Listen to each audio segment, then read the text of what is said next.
Hello, everybody. We are going to get started here in just a minute. I want to give everybody an opportunity to sign in and get comfortable. For those of you who are just joining us for the first time, we will have a live Q&A session at the end of this presentation. Please submit all of your questions in either the Q&A box or the chat box. You can find that at the bottom of the screen.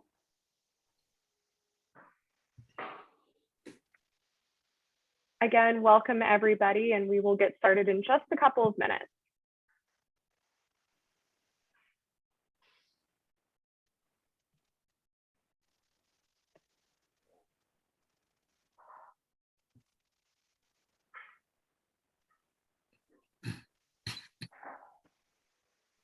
Ashish, glad to see you again. Hello, Sarah, Pam, Jason, and Brian. Hi, everybody.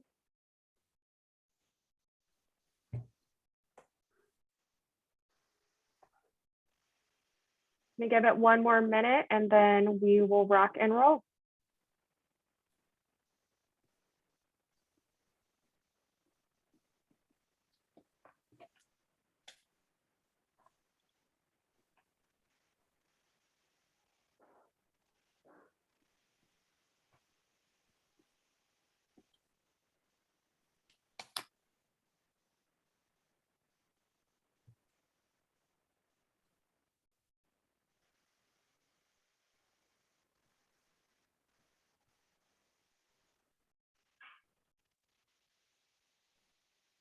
We're glad to have you here too, Ashish.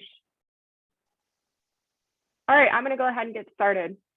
Hello, all, and welcome to ERP Fixers Ask a Fixer webcast. Today is October 12th, 2021. Today, we are going to be discussing Profitability Analytics, Measure What Matters. Our hosts are Gary Calkins and Larry White. Next slide, please. What is ERP Fixers? We connect you with SAP experts to obtain quality immediate solutions for your SAP system. We consist of thousands of consultants in the major SAP modules who are ready to help and assist with their knowledge in SAP. We offer an online platform, an SAP optimization assessment, material ledger, S/4HANA transitional roadmap, and cost transparency reports. If you'd like more information for what we provide, please visit our website at erpfixers.com. Next slide, please. Larry White, he is the Executive Director of the Resource Consumption Accounting Institute and a Director of PACE. He's a retired captain, U.S. Coast Guard, and served as Commanding Officer of the USCG Finance Center and Deputy CFO. He was also a Senior Business Advisor with Deloitte, and he is from the U.S. Coast Guard Academy. He has an MBA from Columbia University and is a CMA, CSCA, CFM, CPA, and CGFM. Lots of credentials there, Larry. His professional activities include serving as a member of the IMA Board of Directors. He is also a member of the Profitability Analytics Center of Excellence.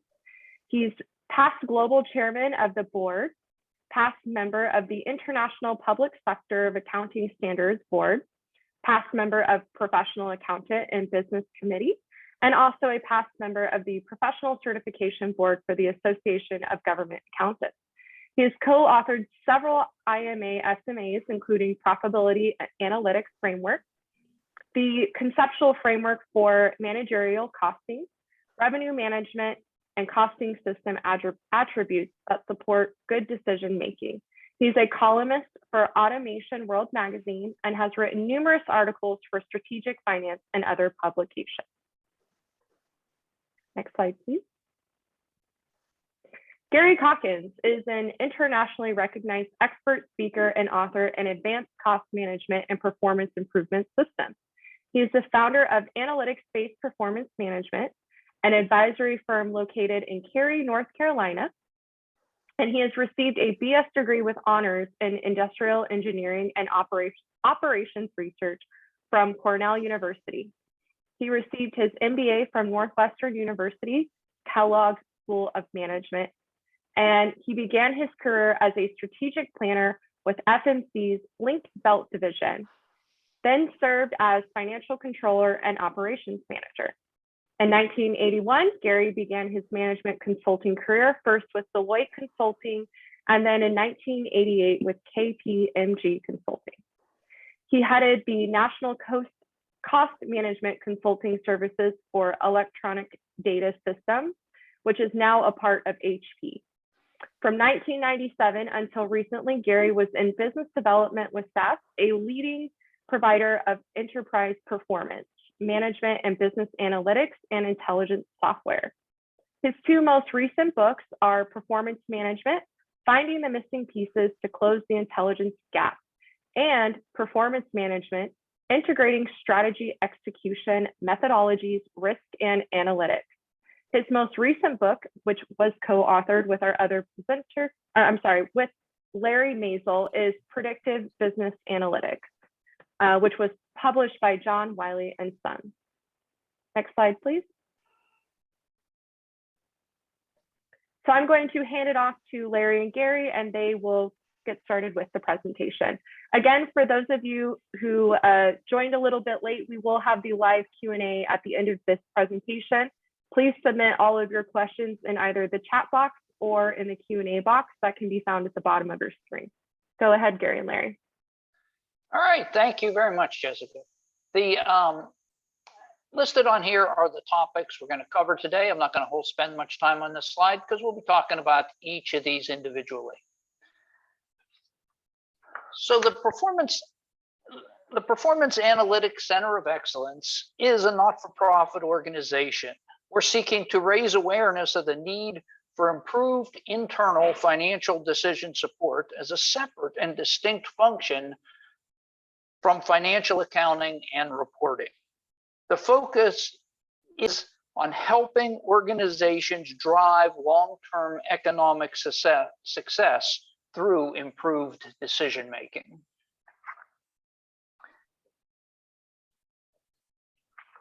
These are the members of the founding members of the Performance Analytics Center of Excellence. I just like to recognize their name. Everyone is a volunteer and is applying the expertise they have to try to advance internal decision support for management accountants.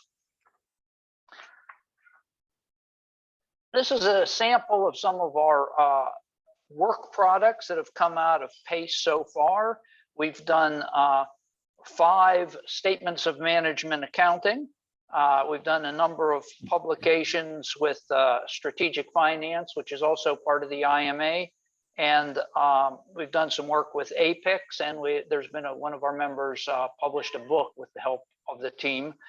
We're not affiliated with the Institute of Management Accountants, but all of the PACE directors are longtime dedicated IMA members, and in our executive director's case, of our former employee, and strongly believe that it is a great organization and best represents and supports management accountants in all their endeavors. Now we're going to get to the point. This simple diagram that shows managerial costing, revenue management, and investment management with profitability analytics at the center, while obvious, is the inspiration for profitability analytics and its subject matter. The challenge is to ensure that management accountants can engage throughout the organization to provide meaningful, timely, and useful internal decision support information with increasing success. This means more successfully than traditional financial reporting and accounting have allowed.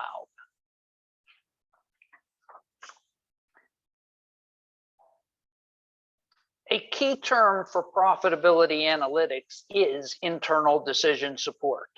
The profitability analytics perspective focuses on causality, or cause and effect, which is the basis for the scientific method and all logic. We don't feel constrained as we as we produce our material and look at the subject matter by accounting rules. Though, of course, we do look at tax rules because they have a clear economic impact.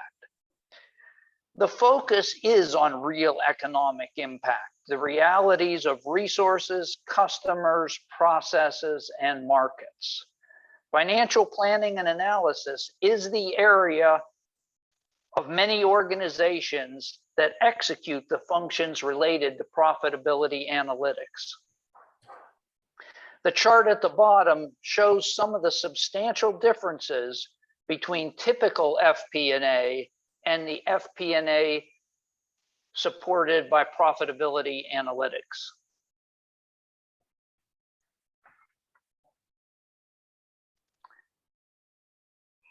Profitability analytics incorporates the traditional elements of ROI, but not necessarily in a traditional way, and the organizational strategic planning process, because it is the critical engagement point across the organization. PACE adopts the Institute of Management Accountants view that traditional accounting work will diminish as technology takes over routine and rule-driven activities.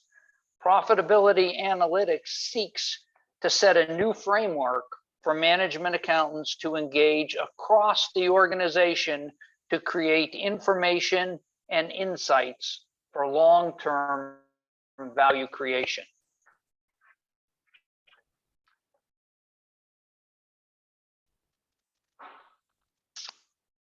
This is a framework. This is, well, I didn't fill in the, I'm going to fill them all in. This is the overview diagram for the profitability analytics model or framework. The profitability analytics model consists of three elements: strategy, causal models, and decision making. These provide a roadmap, where the framework provides a roadmap for management accountants seeking to be increasingly more effective business partners.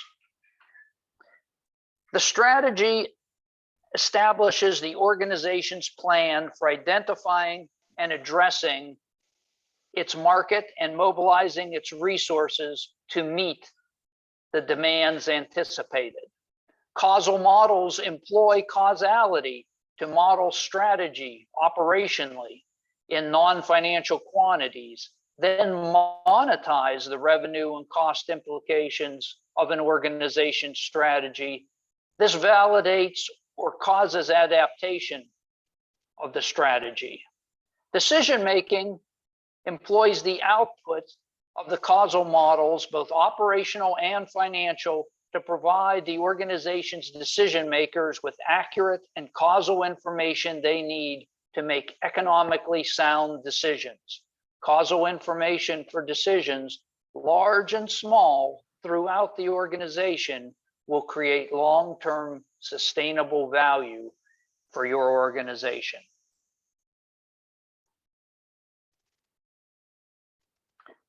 The next few slides I'll cover will decompose the high-level model into its components.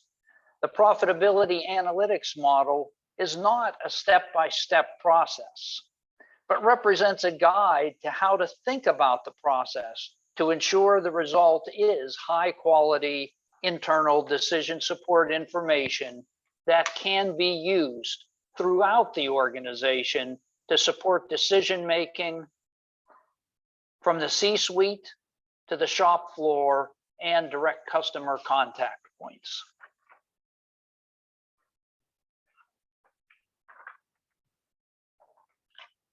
So let's talk about strategy formulation. Internal and external data are used to guide the formulation of market, operational, and investment strategies. And the strategy and the results of the market strategy provide input for the operational strategy. A market strategy describes the current and expected conditions and opportunities in the market and the organization's plan to exploit those opportunities and capture the value that they see.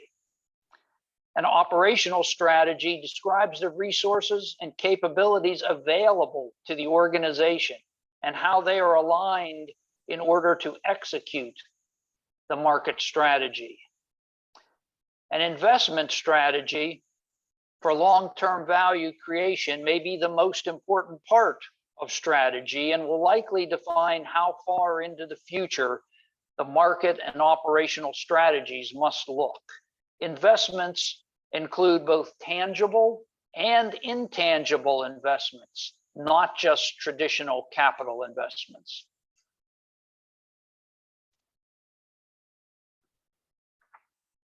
Strategy validation, kind of part one. I'll get to part two. Causality is really the key to strategy validation. Strategy is a function of expected causality. Internal resources and capabilities in coordination with external market forces that result in or cause desired outcomes. The models at this stage are non-financial primarily and focus on the quantities, capacities, and capabilities that must be achieved. The market model, based on the market strategy, describes the organization's structure and processes to achieve market penetration and revenue goals.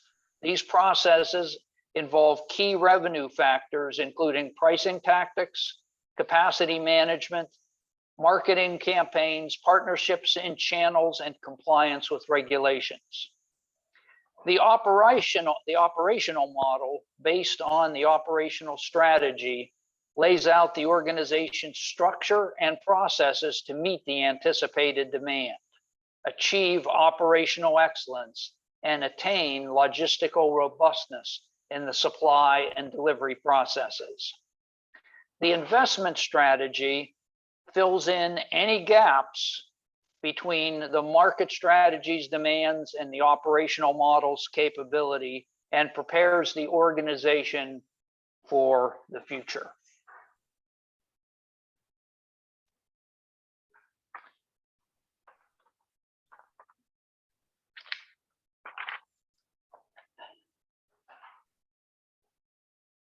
Now, in this slide, we get to the second half of the causal models or strategy validation. Monetary models must reflect quantitative planning. Models must first be built using non-financial quantities, then monetized in a manner that reflects those quantities and supports decision-making. The revenue model incorporates at this point pricing and volume assumptions.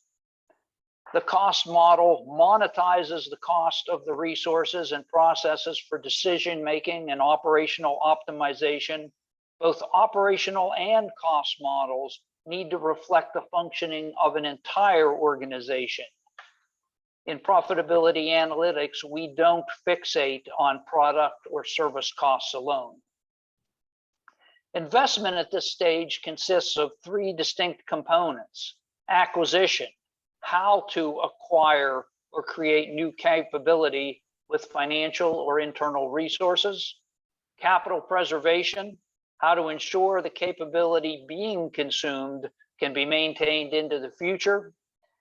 This applies to both tangible and intangible assets; and the cost of capital, how to ensure long-term investments are yielding a return that factors in capital outlay. Monetization of processes and resources should reflect forward-looking economic costs and not be limited to costs and expenses as defined and measured by financial accounting principles. Key economic causality concepts, which are explained in the IMA's Statement of Management Accounting titled The Conceptual Framework for Managerial Costing, are essential to building a model that effectively represents actual cost flows in the organization.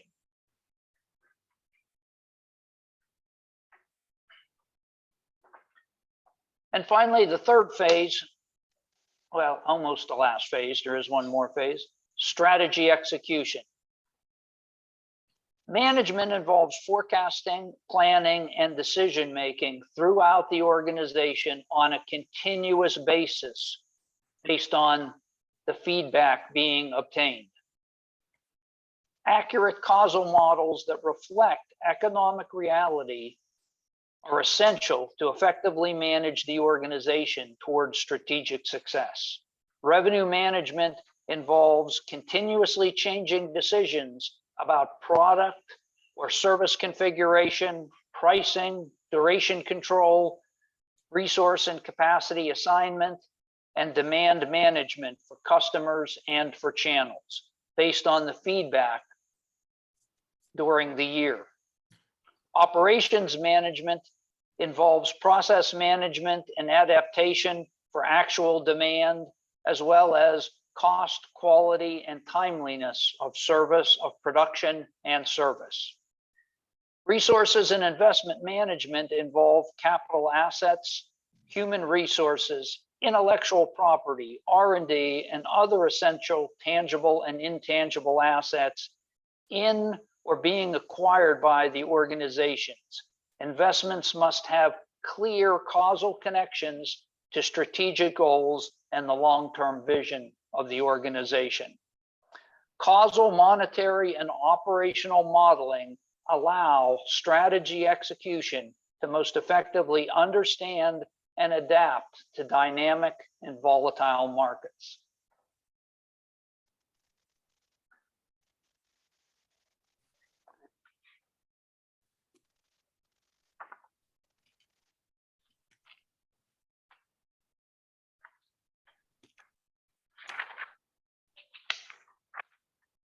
Harvesting results, of course, is an important phase with decision-making based on causal models that represent the organization's strategy. Managers can confidently establish and logically adapt performance measures.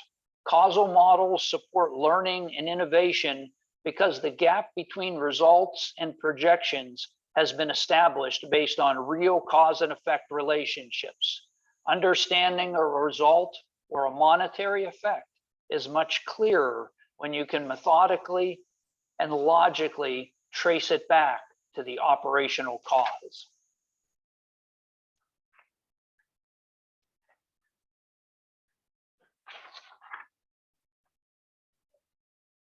And finally, down at the bottom, there's strategy evaluation. As decisions are made and results are realized, it is critical that management accountants assist management at all levels of the organization, understand what worked as expected, what worked better than expected, and what worked worse than planned. This feeds into continuous improvement, organizational learning, and decisions to revise strategies and tactics, as well as the formulation of new strategies. So at this point, I've presented the profitability analytics model. I hope you can get a real general sense of how it can be used to guide management accountants to become more engaged throughout the organization.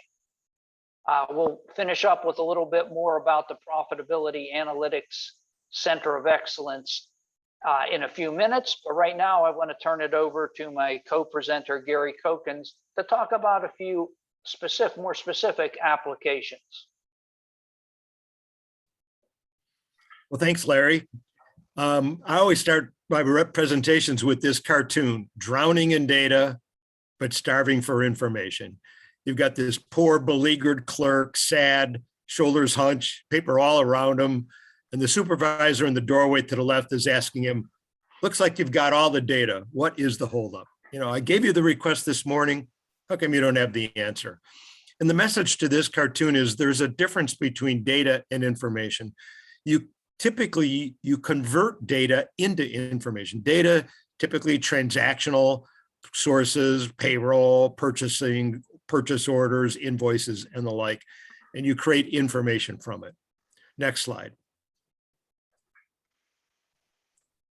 So what I'd like to do is take probably about several minutes, maybe 8 or 9 minutes, to talk about why is there interest in PACE and FP&A, financial planning and analysis, and enterprise and corporate performance management. They're synonymous. All of these things pretty much overlap. Many ways they're synonymous. So let me take you through the 8. This is really the cause why there's interest now. And the issue is many of these methods have been around for decades, some even before computers. So why are we interested? Number 1, executives' frustration with strategy failure. Most executives are pretty good at formulating strategy, or they'll bring in a high-end consulting firm. Their frustration is failure to successfully implement it. And there's a fair amount of empirical evidence of this. There is a Chicago-based, and I'm a native of Chicago, go Cubs, go Bears, go White Sox, Challenger Gray and Christmas executive recruiting firm. They monitor the involuntary turnover of CEOs, firings of CEOs. And every year it has been increasing in number. And I believe it's because post-Enron, board of directors no longer take their job as a ceremonial, show up and get a check. They take that governance role seriously. And if the CEO is not implementing that strategy, they're gone. Carly Fiorini at Hewlett Packard being an example. So what's the solution? It's the strategy management tools. There's many, Hoshin Krishnan, but the balanced scorecard and strategy map from Harvard Business School Professor Robert S. Kaplan and Dr. David Norton is pretty well popular. You know, that model is where they create 4 perspectives with cause and effect relationships, starting at the bottom, learning and growth and innovation, with strategic objectives that if they're accomplished, contribute to the next level, which is process improvement, cycle time reduction and the like. And if that's being accomplished, contributes to the next level up, customer retention, growth, and so forth. And then basically the financial objectives. Kaplan and Norton created that strategy map and balanced scorecard because, quite frankly, executives were focusing on financial results reported at the end of the period. They said you need to basically shift your attention to non-financial metrics collected during the period so you can respond to them, and then get some key performance indicators that will basically monitor the accomplishment of each of the objectives, which are all basically collectively together. And then if you put targets on it for the managers and employee teams, it's kind of like a carrot, you know, for the mule or donkey. You're starting to align their behavior and priorities with the strategy so you can execute the strategy. Number 2, increased accountability. Today, there's no place to hide. You will be, and employee teams and managers, you will be measured. You will be monitored. It doesn't necessarily mean your job's at risk, but it could adversely affect your salary increases or job promotions. Number 3, more rapid decision-making. Unlike a few years ago when you could test and learn and have meetings in conference rooms, today, employees and managers will be on the phone. Go or no go, yes or no. They need to make decisions in near real time, if not real time. They almost wish that an executive was sitting next to them on that phone call so they could ask them, what decision should I make that based on aligning with your strategy? Number 4, mistrust of the managerial accounting system for transparency and accuracy. You know, and here's the reality. Most managers do not trust the management accounting system. Why? Because of those overhead allocations, overhead, more properly referred to as indirect expense. They know that the accountants and the CFO, when they're allocating those overhead costs to products or services, they spread it like butter across bread. They use cost allocation factors like in manufacturing, you know, number of labor hours or sales amount or number of units produced or delivered or square feet or square meters or number of employees in the cost center. None of those allocation factors reflect the unique consumption those diverse products and service lines consume of the end-to-end business processes and the work activities that belong to them, that in turn consume the expenses, salary, purchases, and the like. And so if you were to decompose all of that overhead, and that overhead is got much, much larger as the years go by, indirect expense compared to direct expense is very substantial because there's so much proliferation of products and services, colors, sizes, ranges. Banks have more type of depository accounts and the like. that it creates complexity, and the complexity causes the need for more indirect. So if you were to trace and assign using the causality principles that Larry referred to, you would discover, compared to that butter spreading traditional standard cost, some of the products in reality are overcosted and the others must be undercosted, because it's a zero-sum error game.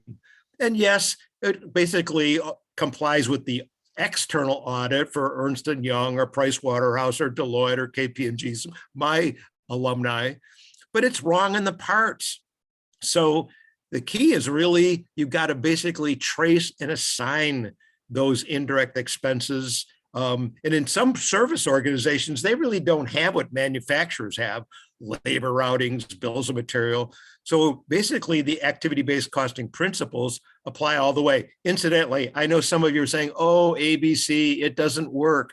ABC did have a reputation problem in the 70s and 80s, even the 90s.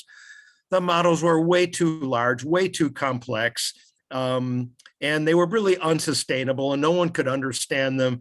But we've learned over time that there are more quick techniques to implement ABC. One technique is called rapid prototyping. I can tell you more about that if you email me.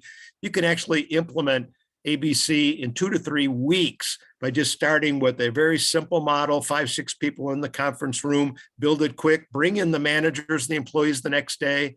They see it. It's very engaging. It's their own company. The light bulbs go on with everybody. Oh, that's how we can really understand our profit margins. Oh, that's how we can validate our pricing. Oh, that's how we could do benchmarking with apples and apples, not apples and Oreos. Number 5, poor customer value management. Customers are the source of value creation, financial value creation for owners and shareholders. And most customers, most customers view their suppliers as commodities. They all have kind of the same stuff. So for a supplier to be competitive, they need to provide differentiated services to different segments of customers. Not all of them are doing it well. And the CFO and the accounting staff isn't helping because they stop at the product gross profit margin line. They need to include all of the expenses below it: distribution channel expenses, marketing expenses, selling expenses, customer service expenses, really to get a profit and loss statement by each customer. And why? That's because the sales and marketing teams, they're asking the questions: which type of customer is most attractive to retain, to grow, to win back and acquire, and which types are not? And they know that sales volume is not reflective of profitability, because all suppliers have high maintenance customers and low maintenance customers. High maintenance customers, always shifting delivery schedule, always returning goods, only by special, not standard, always calling help desk. Low maintenance customers, you love them, only by standard, never shift schedule, never call help desk, never return goods. If those two types of extreme customers bought the same volume, same mix, same price, they're not equally profitable. So by providing profitability, customer profitability information, it can help sales and marketing much better align their resources to increase the profitability. Number 6, contentious budgeting, poor resource capacity planning. This may surprise some of you. I think the annual budget process is so broken and it's such a disaster that the best answer is stop budgeting. Well, did I catch your attention? Probably. But that begs the question, what was the purpose of a budget in the first place? And can we replace it with some of these, if you will, PACE, analytics, FP&A, enterprise corporate performance management methods? And you can, because the way you can do it, rather than the traditional budgeting, which many of you are going to relate to, which is where you give each line manager a spreadsheet to fill out January to December, each line item expense account, including rubber bands and paper clips. And then someone consolidates those in the accounting department. And then you give it to the management team. And they say, well, that's okay, but not good enough. Change some of the numbers. So you give the spreadsheets back. They lower some of the expenses. They put it back to the executives. That's better, but not good enough. Up, down, up, down, up, down, up, down. You almost want the executives to tell you, what number did you want in the first place? But that would be aspirational. What we want to know is reality. And so there are techniques. One of them, got to put your industrial engineering hat on. That's my industrial engineering hat. I think it was second semester, freshman year at Cornell. Volume and mix, the forecast of the volume and mix times the unit level cost consumption rates equals the capacity required, number and types of employees, salary and wages, purchasing prices from suppliers. And then you can also include enterprise risk management projects, capital projects that Larry mentioned, strategic objective projects to accomplish the strategy. So it's a much better way. And also problems with the budget. It's out of date a couple of months anyway. So you really need to refresh the budget. We need to move towards, if you will, driver-based rolling financial forecast, capacity-sensitive ones, because you even have to classify the behavior of the resources as sunk, fixed, step fixed variable. That's where we really get into microeconomics. Sadly, many accountants, basically their focus is on external reporting. So this stuff's outside their comfort zone to really think like an engineer. Other issues with the budget.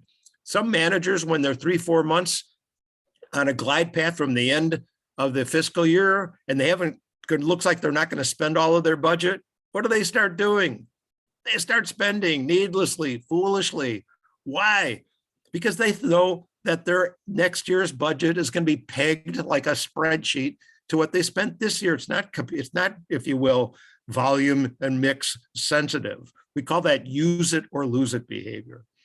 Number 7, dysfunctional supply chain management. Now, this may not apply to all of you listening if you are really selling to consumers in the retail space, but those of you that are in a supply chain, the issue is this. Most customers view their supplier as the enemy. It's an adversarial relationship. And they'll pound on that supplier to negotiate lower and lower prices. And if they put a supplier out of business, so what? We can always get another supplier. That's got to stop. It needs to be a marriage, because supply chains are competing against other supply chains for share of wallet or purse. And so what's really needed with the trading partners along the supply chain is they need to find and identify mutually beneficial projects and initiatives that can save both organizations money. Finally, number 8, unfulfilled return on investment promises from large IT systems like enterprise resource planning systems or customer relationship management systems.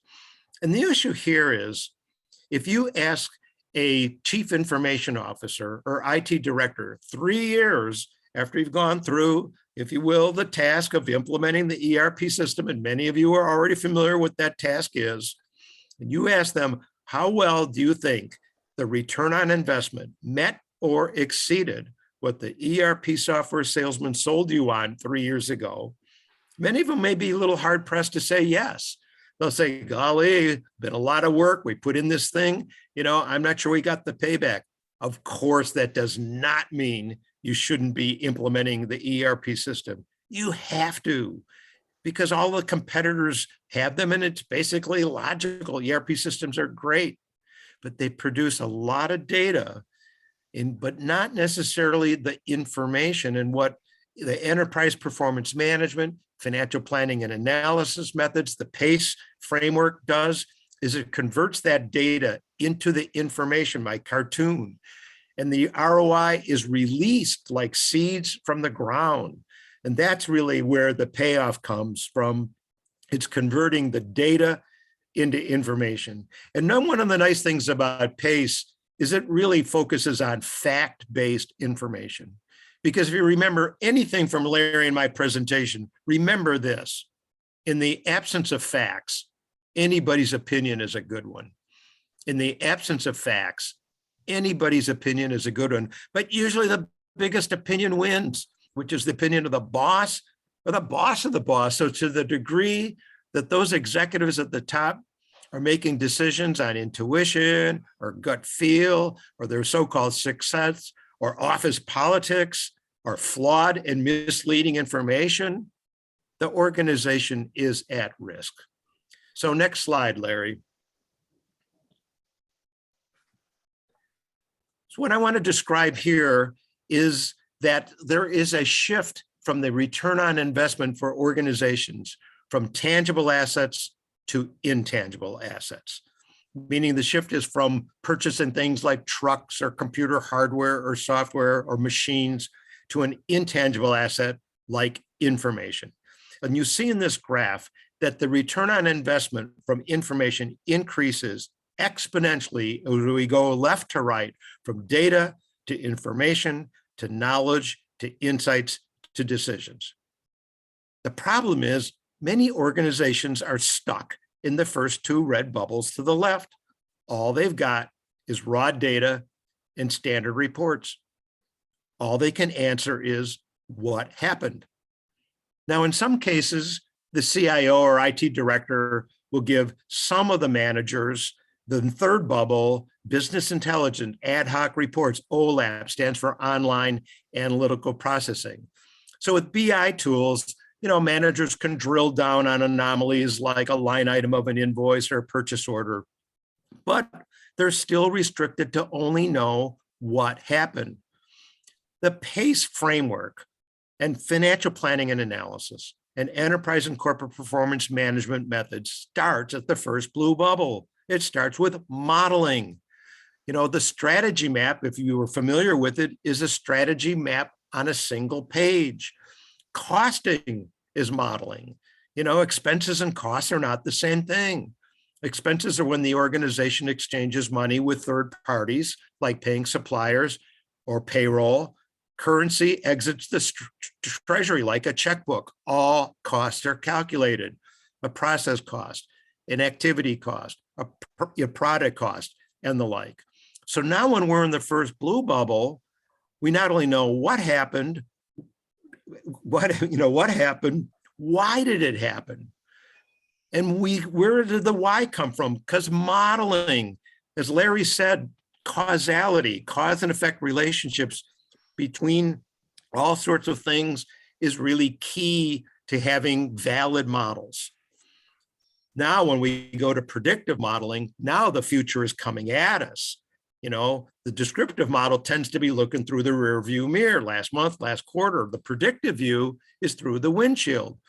Now we not only can answer what happened, why did it happen, what can happen. So we can do what if scenarios. We can do sensitivity analysis like on our, if you will, driver-based rolling financial forecast. Start with the baseline, increase sales volume mix 5%. See the impact on the income statement, decrease it 5%. Other what if decisions, make versus buy decisions, outsourcing decisions. Then we get to what I call Mount Everest, top right, prescriptive analytics. And I'm very involved with the analytics community. My undergraduate's operations research, and there's a wonderful professional society called INFORMS, INFORMS.org, Institute of Management Science and Operations Research. They're kind of the community of operations research people. That's where the data scientists hang out. I wish they hadn't used the word prescriptive analytics. It's kind of like, well, is that what a doctor prescribes, to get these pills? But it's really about optimization. And when you're in the prescriptive analytics part of this, not only do you know what happened, why did it happen, what can happen, what is the best choice for what can happen. Could even involve sophisticated tools like linear programming. We're really also getting into analytical tools like regression analysis, correlation analysis, segmentation. And I know some of you took those courses in college and you just wanted a passing grade and get out of there. Well, sorry, it's here. Data science, analytics. Good news is you don't need to go to your basement or attic and get your old textbook out, but you do need skill sets in your organization for investigation, discovery, and the like. Next slide, Larry. So I want to briefly share a frustration that I have. What is taking so long for the adoption rate of all of these various methods? What's slowing it down? And go to the next slide. Here's a few reasons, explanations.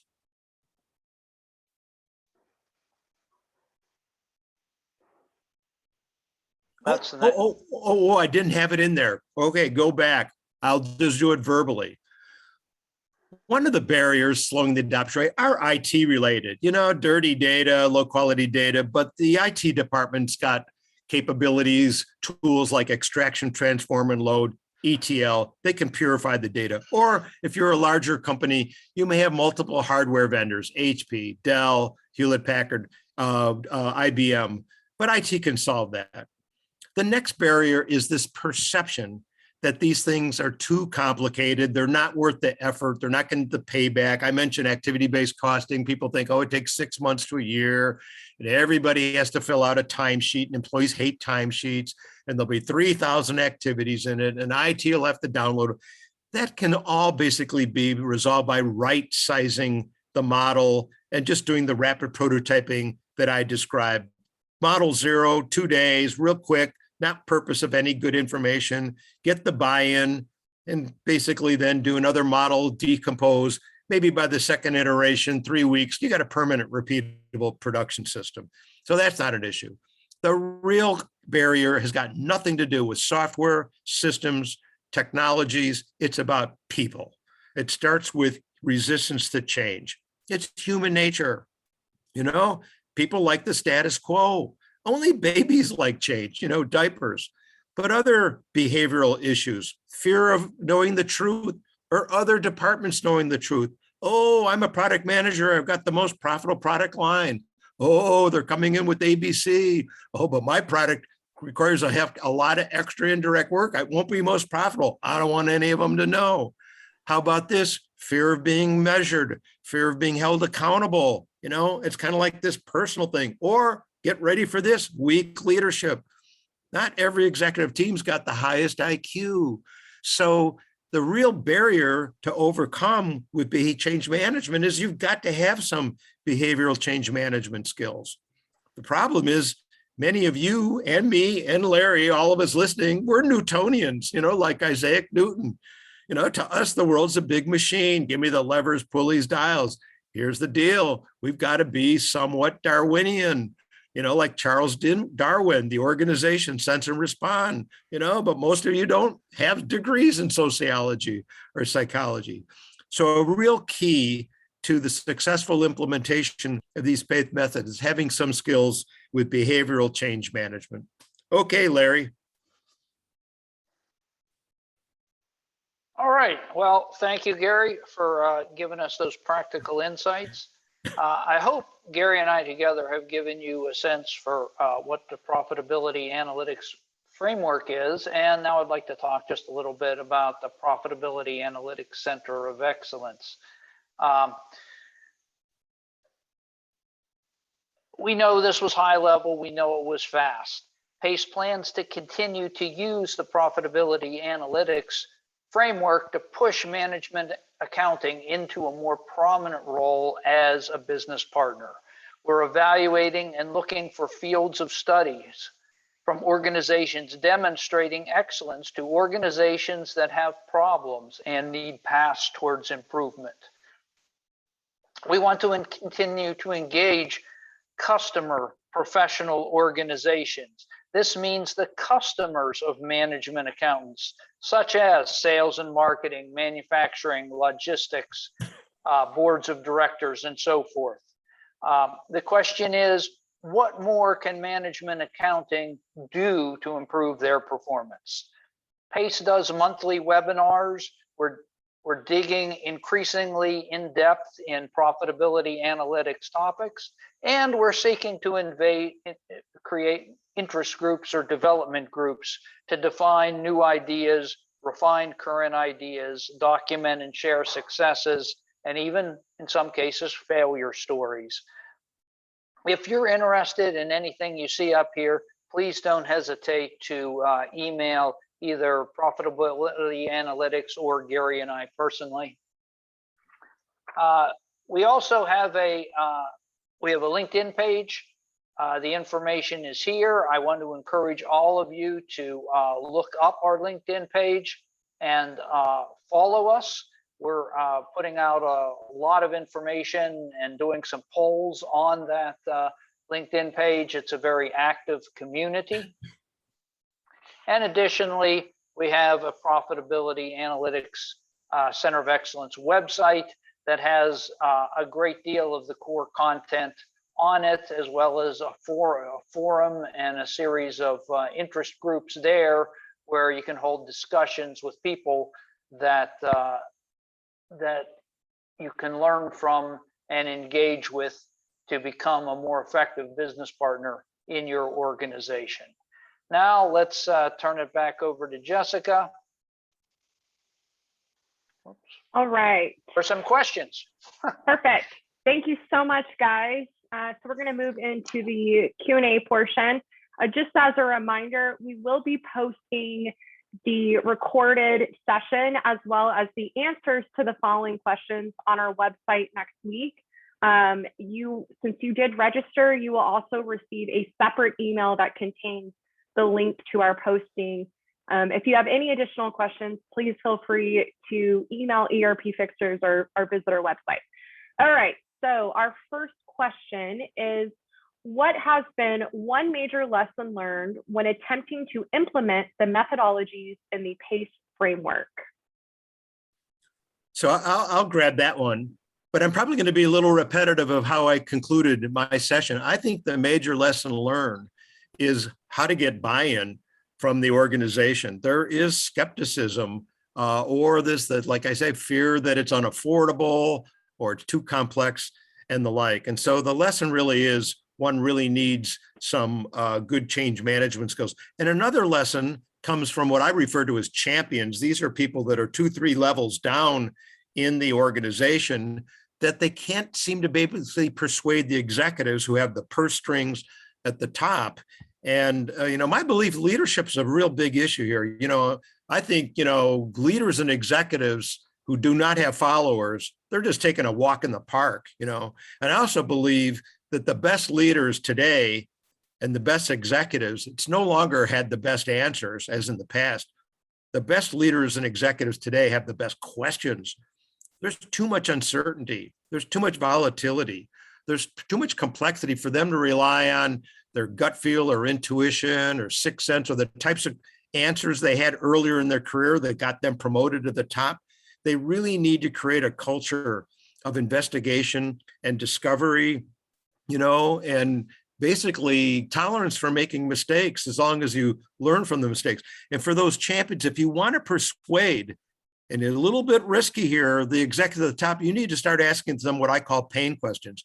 Hey, do we really know where we make or lose money? Are we measuring the right things, the right KPIs? Does everybody under the company understand the strategy? Those are basically to create some discomfort, because once they have a little discomfort, they're going to look for, what's the lifeline? What's the life? Well, how do I get through this? And then they're going to look for, some of the solutions. But there is one more thing you're going to have. First practical steps. They may all think, okay, well, I see that that's a solution, but it's impractical, it's unaffordable, too complex. And that's where these rapid prototyping, start small, think big, techniques come into play. That's my answer to the lessons learned. Yeah, the only thing I would add to that is there is a sense in a lot of companies and organizations and CFO organizations that traditional financial accounting and the financial report is the quote unquote one version of the truth. And when people spend some time thinking about that, when you do what Gary said and you ask some of those questions, it starts to become clear that there's some gaps in that thinking. And in fact, it was actually designed that way. The people who do accounting standards don't think of financial statements as the one version of the truth. They write the rules and they write the standards. They try to produce things that are useful to capital investors, things that are useful and doable by auditors to make sure there's not blatant and severe financial fraud. But they recognize very clearly that there's a lot of other information that management and senior executives need to know. And to the extent that they don't look at other models, they don't respect and use causal models of the organization, they are failing as much as if they weren't getting an acceptable audit opinion. If I could expand on that, I totally agree. It's part of my frustration. There's an imbalance. There's way too much emphasis on external financial statutory reporting. And it's really bad in some of the foreign countries, so like India. That is all the emphasis is on external reporting. And, my message is, look, there's a taxonomy here. You got tax accounting, financial accounting, management accounting. We got to correct that imbalance. And it's true, if you get the financial numbers wrong, the CFO, they go to jail. But if they get the management accounting numbers wrong, they don't go to jail, because it's just got to be directionally correct. There's a phrase with activity-based costing, it's better to be approximately correct than precisely inaccurate, and some of these people in manufacturing with burden rates, they worry about the fifth digit to the right of the decimal point, and the real error is 2 digits on the left side. So I agree with you, Larry. So we are limited on time. I'm going to ask one more question and then we'll wrap it up. We do have several questions here, but again, I'll post this on our website next week. How does the Profitability Analytics framework incorporate ESG goals and objectives? ESG meaning environmental, social, and governance. Well, let me take this one first. And what I'm going to say is, we recognize at PACE that we haven't addressed that yet. And we actually recognize that that's probably a bit of a shortfall, and it's an area we hope to correct. Our thinking was that we needed to appeal to people's economic benefit first and move on from there. The one thing I can say with certainty, though, is once you start looking at causal information, once you start looking at information for internal decision support, it's going to map over much clearly. It's to ESG type information, and it's going to lay a much more granular foundation on which to think about how to make that information both important and economically consequential in the future. Gary, any comments? Real 3 words: people, planet, profits.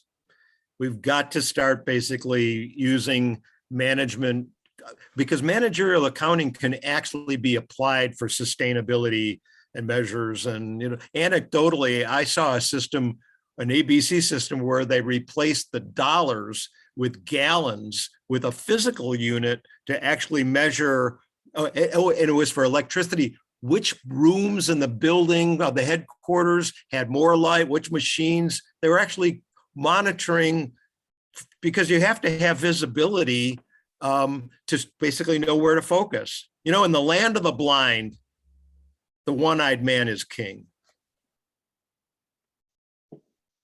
I do have just a quick question. I think it's an important question that needs to be answered. John Jordan wants to know, how does he find the LinkedIn page? I know you had it a couple slides ago, but if we could just clarify that for everybody so they can get to that. Well, let me just quickly move back here to that. If you just go on LinkedIn and search for either PACE or the Profitability Analytics Center of Excellence, it comes up very quickly. You can just then follow it, and you'll be able to participate. There are a lot of we've been putting out probably 2 or 3 new pieces of content every week, so you'll quickly get some feedback on if you are connected. But just go up above your name on your page and do the search for PACE, or if you need to, the longer version. We also do translate it into Spanish. If we have international people, we have a volunteer who translates a good bit of the content into Spanish. Awesome. Well, thank you so much, guys. That's all the time we have for today. Gary, Larry, we appreciate your presentation, very informative. For those of you who attended today, thank you so very much. Have a wonderful week, and we'll see you next time. Thank you. Thank you.